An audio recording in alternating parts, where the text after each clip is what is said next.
Hola, ¿qué tal? Yo soy el ingeniero vegano Y yo soy la nutrióloga Lia Kimu. y esto es Corazón Vegano, Un podcast que está hecho desde nuestro corazón. hasta tu corazón.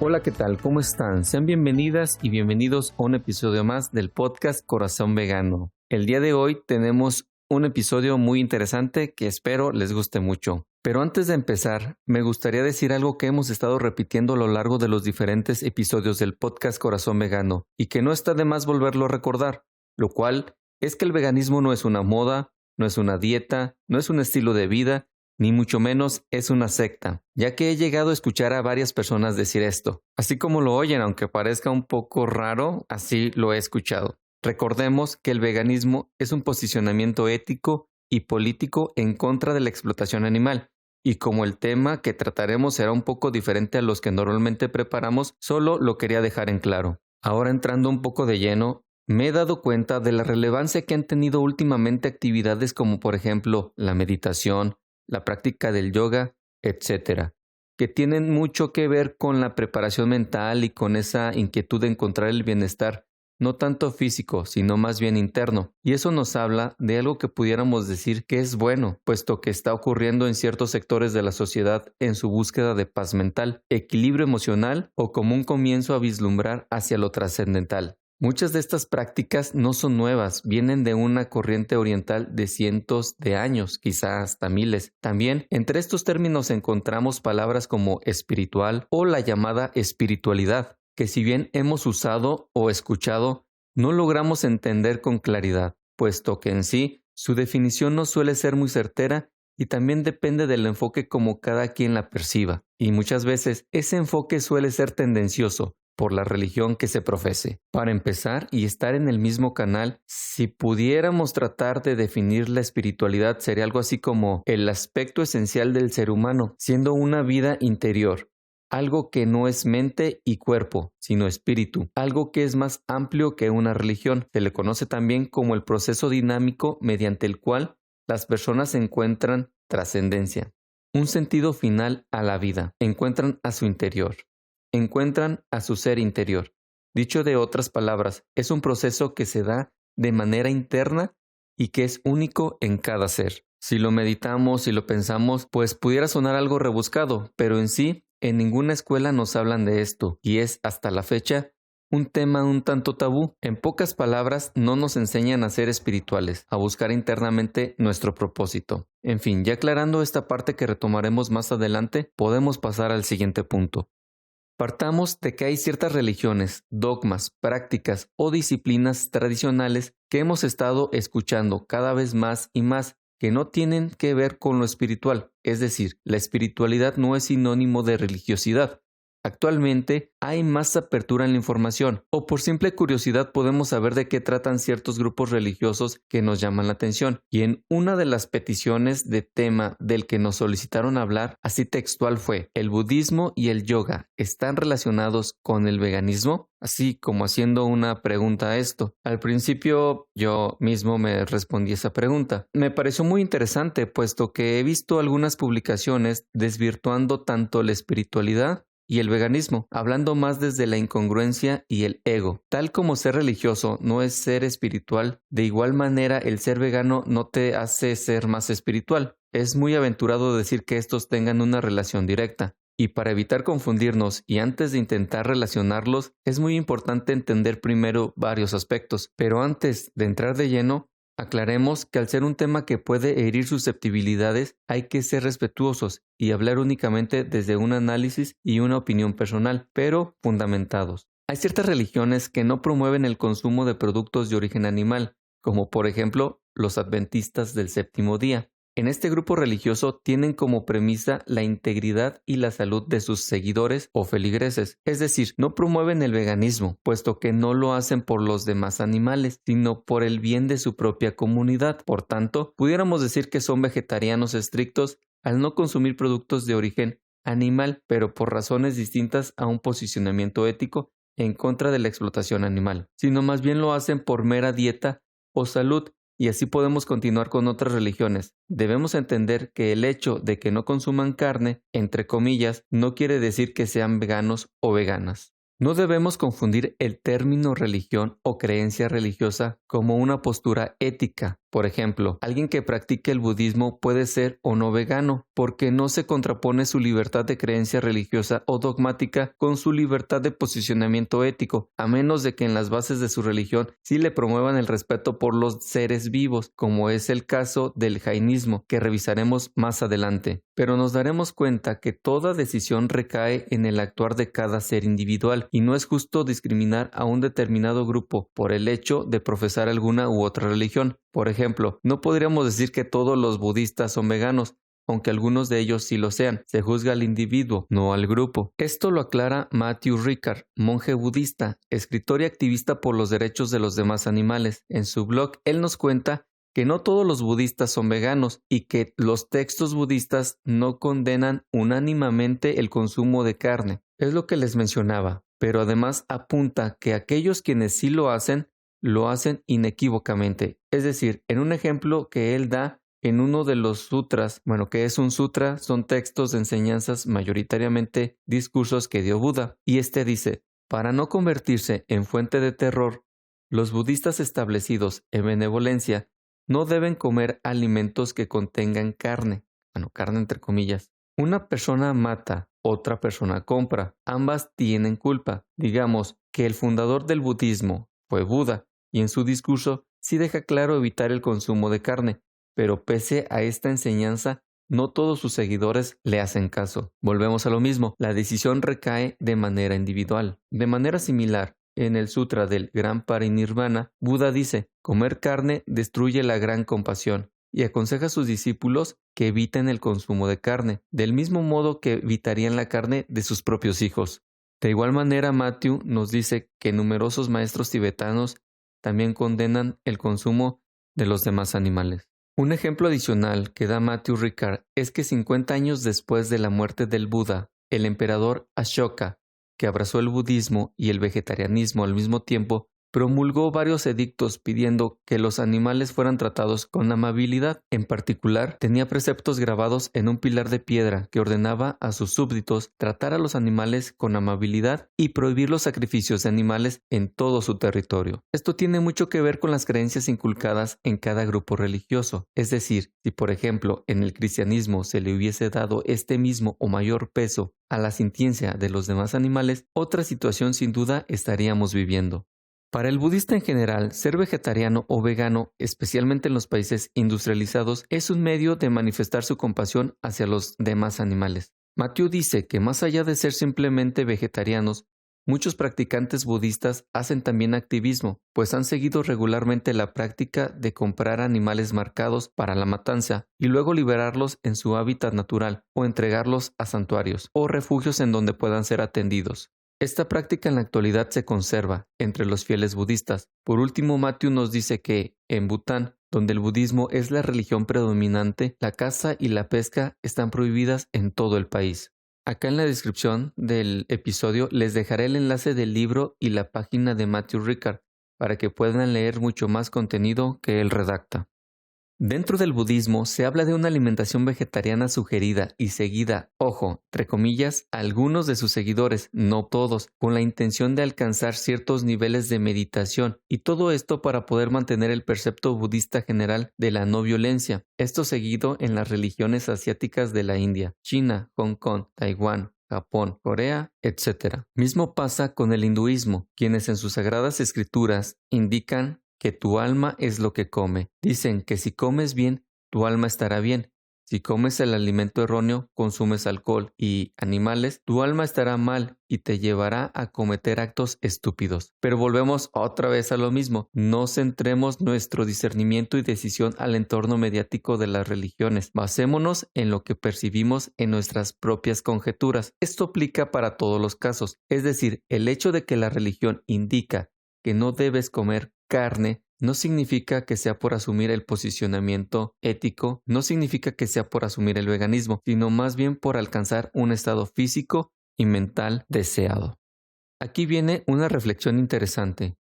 Por ejemplo, al ser tú un feligrés o un seguidor de cierta religión, y si en las enseñanzas de determinado texto religioso se te pide evitar el consumo de carne de animales para ser iluminado y alcanzar una cierta espiritualidad, seguramente lo harías. Claro está que depende si estás dispuesto a hacerlo o no, como hemos visto que no siempre se sigue al pie de la letra todo lo que viene escrito en textos religiosos, y tampoco no todas las personas lo hacen, algunos sí y algunos no. Suponiendo que siguieras las enseñanzas, la pregunta sería, ¿esto te convierte en un vegano o vegana? La respuesta es simple, definitivamente no, porque para empezar adoptas una creencia religiosa impuesta muy seguramente por un constructo social, cultural y tradicional. Prácticamente por el hecho de nacer en una zona geográfica en particular, te fue asignada indirectamente esta creencia. En segundo lugar, si lo haces por alcanzar tu espiritualidad, entre comillas, y solo por ti y tu beneficio, se derivan dos cosas. La primera, un posicionamiento antropocentrista peleado directamente con el veganismo, y por otro lado, el ego peleado con la espiritualidad. Algo que se conoce como libre albedrío nos dice que eres libre de conciencia y de tomar decisiones, por ende, asumes posturas por convicción, no por obligación, distingues lo correcto de lo incorrecto y lo transformas en acciones. Es como, por ejemplo, dar o hacer algo por alguien sin esperar nada a cambio, simplemente porque lo sientes. Y bien, ya vimos cómo es visto directamente desde creencias como el budismo y el hinduismo, y que también tomemos en cuenta que hay distintas corrientes del budismo, que si bien nos hablan en algunos casos de evitar el consumo de productos de origen animal, tampoco es como que lo prohíban y promuevan de manera obligatoria. Caso contrario al jainismo, cuya creencia o religión tiene su base en la India, uno de los países donde hay más personas veganas y vegetarianas. Sin embargo, van más allá y rechazan comer ciertas plantas. De ahí nace su dieta llamada vegetarianismo jaina, la cual rechaza el comer ciertas plantas, haciendo una distinción sobre los vegetales. Mencionan que consumir algunas plantas implica más sufrimiento que otras y por eso no comen verduras y hortalizas que crezcan dentro de la tierra. Por ejemplo, para ellos y ellas, las frutas que crecen en los árboles no son lo mismo que las hortalizas que nacen de la tierra, que deben ser arrancadas de raíz. Por lo tanto, tienen prohibido comer papas, zanahorias, cebollas, lechugas y un largo etcétera. Algo de lo que sí comen los jainistas, por ejemplo, son lentejas, arroz, verduras, salsas, curries, frutos secos, etc. Y otra vez, esto es, si le preguntas a un jainista moderno, entre comillas moderno, te va a decir que esas prácticas sí las realizan, pero las personas que son los monjes o los religiosos que están arriba de ellos son los que sí lo siguen al pie de la letra. Vamos a decir, un jainista ortodoxo, por así mencionarlo. Las personas que sí siguen el jainismo, pero que a lo mejor no tanto de una manera ortodoxa, quizá no cumplan al pie de la letra esas instrucciones. A lo mejor ellos sí comen papas, zanahorias, etcétera. Pero volvemos otra vez a lo mismo. Depende de la persona, no de la creencia en sí o del grupo. Por eso no podemos tachar que unos sí lo hagan y otros no. Ahora retomemos la parte occidental, un poco sobre el cristianismo. En la misma Biblia, en el Viejo Testamento, existe el libro de Daniel, quien relata las dietas sin productos de origen animal, pero igualmente hacen énfasis en la mejora de su desempeño físico. Pero sabemos que ese es uno de los pasajes que extrañamente nunca ha resaltado en la Biblia. ¿Quién sabe por qué, verdad? Igualmente, hablando de Jesús, también hay quienes dicen que fue vegetariano. La verdad es que yo que sepa no hay forma de comprobarlo, ni forma de desmentirlo, pero si mencionamos sus frases célebres de ama a tu prójimo como a ti mismo y no hagas a otros lo que no quieres que te hagan a ti, y partiendo de que seguía el quinto mandamiento que dice no matarás, pues no tacharemos de incongruente al Maestro Jesús. Bueno, al menos yo no. Recordemos que hay quienes se han encargado de escribir y tergiversar la historia a su antojo y conveniencia. Todo esto son ejemplos prácticos de cómo vivimos la vida que se nos ha enseñado vivir, mediante dogmas, costumbres y tradiciones, al punto de normalizar las muertes de seres inocentes. Así que informémonos en todos los aspectos antes de pertenecer a algún tipo de religión u organización. Ya hay más apertura y más información. Vivimos en la era digital. Ahora, el yoga. Se le conoce como la unión del cuerpo, de la mente y del espíritu. Por tanto, es la unión de lo que hacemos, pensamos y sentimos. Y a través de la práctica del yoga se alinea conciencia con lo que pensamos y con lo que hacemos. Esto de acuerdo a su definición. Yo no he tenido la oportunidad de practicarlo, soy sincero, pero me llama mucho la atención. El tener cierto control y fuerza sobre tu cuerpo, las posturas que se hacen, no cualquiera las realiza. En el mundo yogi sí se ha desarrollado mucho la tendencia, no la regla, de que quienes practican yoga, la mayoría sea vegetarianos o vegetarianos estrictos y algunos sean veganos, pero nuevamente esto no es regla.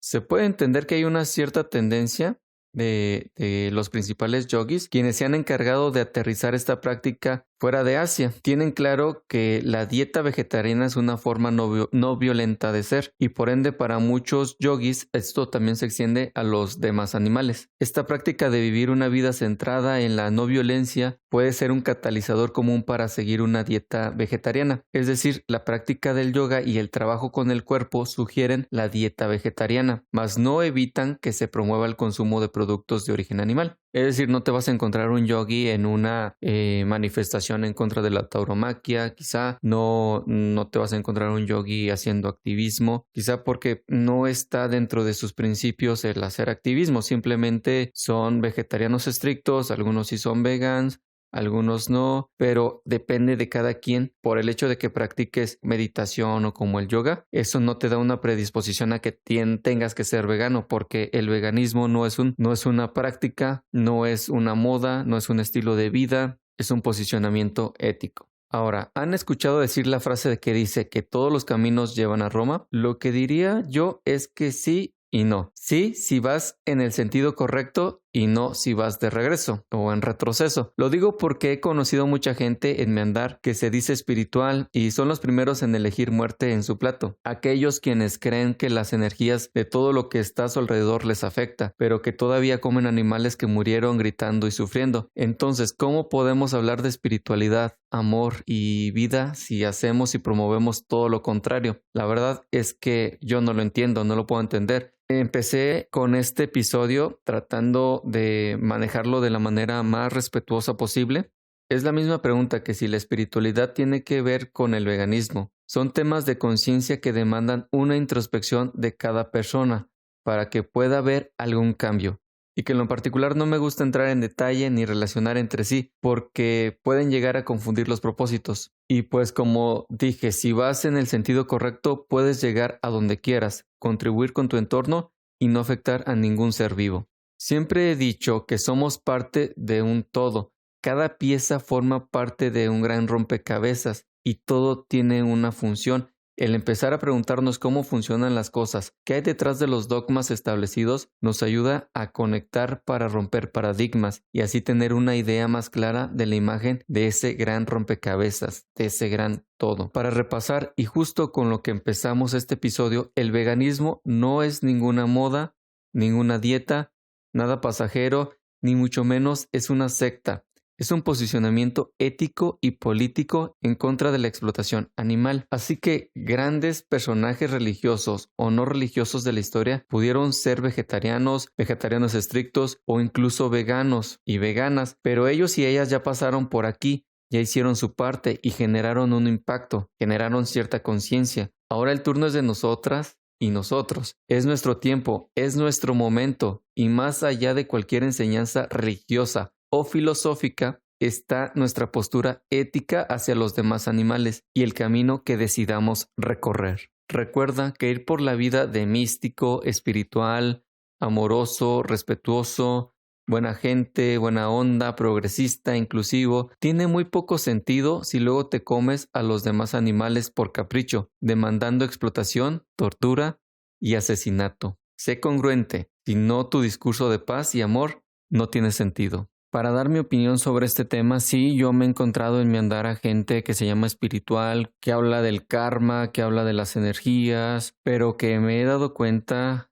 que hay cierta incongruencia en sus discursos, puesto que siguen consumiendo carne, cadáveres, siguen consumiendo leche, siguen consumiendo huevo, siguen promoviendo la explotación de los demás animales y bueno. Si ven a alguien así hablando de espiritualidad y hablando de energías, pero a la vez es incongruente, salgan corriendo, aléjense. De espiritual no tiene nada. Ahí quedó la reflexión y la invitación a evaluar nuestro sistema de creencias, a quienes seguimos y cómo estamos actuando. Son temas controversiales, lo sé, pero al final todos los argumentos son basados en lo que vivimos actualmente y aterrizados a una opinión personal. Cada quien es libre de forjar su propio criterio. No te olvides de compartir, comentar, sugerir. Busca el grupo Podcast Corazón Vegano en Facebook y muchas gracias por seguir hasta acá. Sin más, nos escuchamos pronto.